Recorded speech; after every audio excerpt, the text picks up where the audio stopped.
Lectura del Santo Evangelio según San Lucas. Gloria a ti, Señor. En aquel tiempo Jesús dijo esta parábola a algunos que se confiaban en sí mismos por considerarse justos y despreciaban a los demás. Dos hombres subieron al templo a orar. Uno era fariseo, el otro publicano. El fariseo erguido oraba así en su interior: oh Dios, te doy gracias porque no soy como los demás hombres, ladrones, injustos, adúlteros, ni tampoco como ese publicano. Ayuno 2 veces por semana y pago el diezmo de todo lo que tengo. El publicano, en cambio, quedándose atrás, no se atrevía ni a levantar los ojos al cielo, sino que se golpeaba el pecho diciendo: oh Dios, ten compasión de este pecador. Os digo que éste bajó a su casa justificado y aquel no, porque todo el que se enaltece será humillado, y el que se humilla será enaltecido. Palabra del Señor. Gloria a ti, Señor Jesús.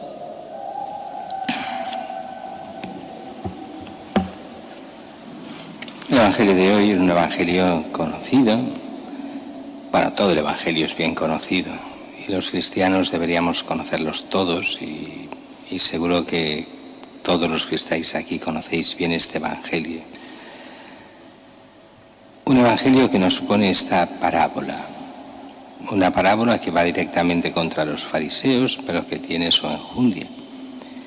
Dos hombres suben al templo a orar, uno fariseo, el otro publicano.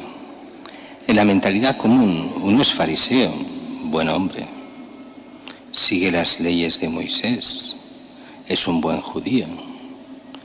Y además, si es de los fariseos, no es como los saduceos, que tenían más fama de hipocresía y de mentirosos y de otras cosas. Estos serán buena gente. Y el publicano es mala gente. Un publicano es el que cobraba los impuestos para los romanos, el que tenía que hacer el juramento de fidelidad a Roma, los invasores, los traidores. Es un traidor del pueblo.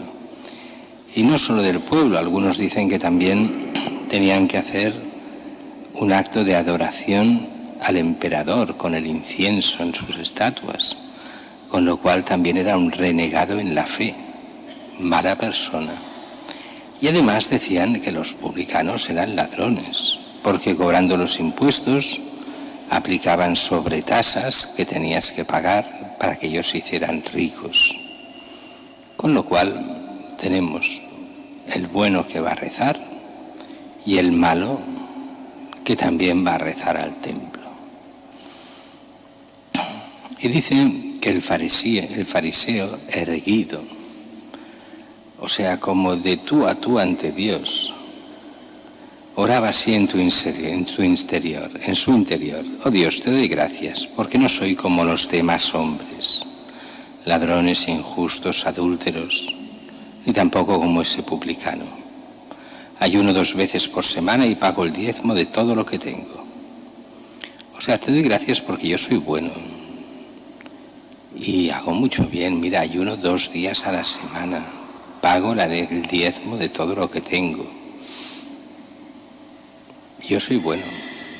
Y así se va a rezar a Dios, diciéndole: oye, que yo soy bueno aquí, yo me merezco mucho, casi te hago un favor por estar aquí, porque tú no te portas tan bien conmigo como yo me porto contigo, porque yo todo lo que hago lo hago bien.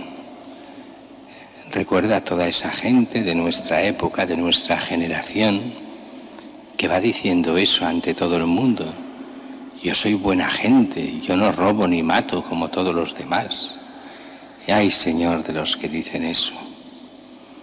Porque cuando uno se olvida de Dios y dice no robo y no mato, al 99% roba y mata. Y no se da ni cuenta, porque sigue los dictados de la moda del momento, donde el aborto no es nada, no es matar para el mundo, pero sí lo es ante Dios el concebido que es asesinado. Oh, pero era tan pequeño que nadie se da cuenta. Dios sí, y el que muere también. Pero bueno, así es el mundo. Yo no robo ni mato, pero roban en la empresa. No es robar, es hacer justicia, porque yo no cobro lo que me merezco. Así que eso que me llevo es solo hacer justicia. Y son cosas pequeñas, tampoco es que robe tanto. Bueno, no es robar, es acto de justicia. Pero yo soy buena gente, yo no robo ni mato. Y piso a los demás para poder llegar yo a los primeros lugares, para ser yo el... No amo a nadie más que a mí mismo, pero no robo ni mato, soy buena gente. Eso es tan normal hoy, por desgracia nuestra. Tanta gente que no se da ni cuenta y vive así toda su vida, en el egoísmo más pleno, donde él es su propio Dios. Y el día que se presente ante Dios dirá: yo que soy tan buena gente, y tú, Dios, que has sido tan malo y le has hecho las cosas tan mal. Es la mentalidad de muchos. Se ponen ante Dios con esa soberbia. Yo lo hago bien mientras tú eres malo. ¿Cuánta gente lo dice? Dios que es malo. Es malo porque mira el mundo como está. Si hay tanto mal en el mundo, el problema es de Dios y el culpable es Dios. Cuando en realidad si hay tanto mal en el mundo, el problema es los que hacen el mal. Y lo que es peor, el otro día, hablando de esto con unas personas, nos decían: bueno, pero Dios podría eliminar estas personas que hacen el mal. Y yo les decía: cuidado, que muchos de los que hacen el mal no se dan ni cuenta y Dios quiere su conversión. Si tuviese que acabar con los que hacen el mal, ¿cuántos de nosotros acabaríamos ahora mismo? Porque mucha gente ni se da cuenta que hace el mal y hace mucho mal. Lo primero que hay que pedir a Dios es que abra el corazón de la gente para que se dé cuenta de lo que hace y pueda convertirse. Por eso el Señor nos da esa posibilidad, ese tiempo de conversión, de cambio, de llegar a lo que Dios quiere. Y fijaros el publicano, él es consciente de su pecado. Y por eso, Señor, ten compasión de este pecador. Es la gran ventaja que tienen los pecadores. A mí me hizo mucha gracia cuando estaba en mi primera parroquia donde me invitaron, que era una parroquia que ya no está en este momento. Bueno, existe todavía algo, pero ya no es lo mismo. Era Santa Mónica de Barcelona. Allí había todo el epicentro de lo que era la prostitución de todo tipo. Y allí es donde me di cuenta cómo el Evangelio tiene razón. Cómo las prostitutas eran las que eran conscientes del pecado, no los que iban a las prostitutas. No, estos eran los desgraciados reales, que solo iban a comprar sexo. No, las pobres eran conscientes y conscientes de su pecado se podían convertir y se convertían muchas. Porque ellas veían el mal, veían el pecado, se daban cuenta de que ellas eran pecadoras y por eso anhelaban el bien y salir de allí y convertirse y llevar una vida sana, digna ante Dios. Los que iban como clientes no anhelaban nada, eran unos auténticos desgraciados y podía ser que hasta fueran a misa los domingos y se aprovechaban de la gente y la destrozaban, o se aprovechan de la gente y la destrozan. El publicano es como esa prostituta, cuando Jesús lo dice muy bien: las prostitutas os precederán en el reino de los cielos. También habla de los publicanos. ¿Por qué? Porque ellos, siendo despreciados, son conscientes del mal que hacen. Este publicano es plenamente consciente. Oh Dios, ten compasión de este pecador. Y cuando ante Dios uno se muestra pecador y se arrepiente, Dios perdona siempre. Cuando uno se cree bueno y quiere engañar a Dios diciendo: yo sí que soy bueno, y tú, Dios, a ver si cambias, porque todo esto que haces en este mundo está muy mal. Cuando uno va así por la vida, no tiene salvación posible. Era el problema de los fariseos. Con que se creen buenos, no hay posibilidad de salvación. Solo se pueden salvar los que se saben pecadores y pueden pedir perdón. El que se cree bueno no puede, es incapaz de pedir perdón, es incapaz de arrepentirse ante Dios, arrepentirse de verdad. Así que es imposible que se salve, porque es el que juzga y condena a Dios, porque el bueno no es Dios, es Él. De ahí viene esa imposibilidad de salvación, ese pecado contra el Espíritu Santo, que lleva esa mentalidad del fariseo. Y cuidado que el Señor nos la pone tantas veces, porque es una tentación para nosotros.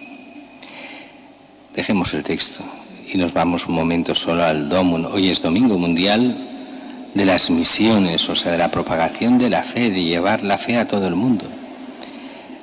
Es verdad que España fue el gran país de misioneros durante siglos.